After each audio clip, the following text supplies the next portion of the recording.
আর একটা কাজ আছে, স্বামী তিতা লাগলো মিঠা লাগলো স্বামীকে মেনে চলতে হবে, প্রতিবাদ করা হবে না। প্রতিবাদ কি জিনিস? মহিলা মানুষ, আপনি শোনেন, কথা বলছো কেন, ভং করছো কেন? শোনেন, আপনি মহিলা মানুষ, কোন সময় প্রতিবাদ করবেন না আর অভিমান করবেন না, সংসার সুন্দর হবে। প্রতিবাদ করলে আর অভিমান করলে শয়তান আপনাকে পাগল বানাবে। অভিমান কি জিনিস? তোমাকে একটা ভালো শাড়ি নিতে বলেছিলাম কতদিন আগে, তুমি করলে না, তুমি আমার কথা মানো না। তোমাকে আমি এই জিনিসটা আনতে বলেছিলাম, তুমি কোনোদিন আনলে না। তখন খালি শয়তান ওই মহিলাটাকে বলবে, দেখ না তোর স্বামী কোনোদিন কোনো কথা মানে না। আবার বলবে, দেখ না তোর স্বামী একদিনও মানেনি। অভিমান করলে কে সুযোগ পায়? শয়তান সুযোগ পায়, অভিমানী নাই।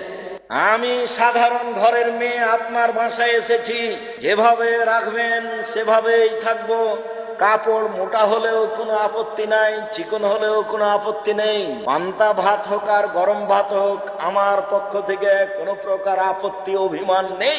তখন শয়তান কি করবে? তাহলে গেলাম প্রতিবাদ। হ্যাঁ, তুমি আমার মাকে কথা বললে কেন, তুমি আমার মাকে এভাবে বলবে কেন? তখন শয়তান বলবে, তোর মাকে আরেকদিন গালি দিয়েছিল, তোর মনে নাই? তোর মাকে আরেকদিন গালি দিয়েছে, কতদিন তোকে বললো, তোর মা তো আমার জন্য কিছু রান্না করলো না। এগুলো কে বলাচ্ছে? শয়তান বলাচ্ছে। যার জন্য মহিলাদের অভিমানও থাকা হবে না, প্রতিবাদও থাকা হবে না। বুঝা যায় না কথা না?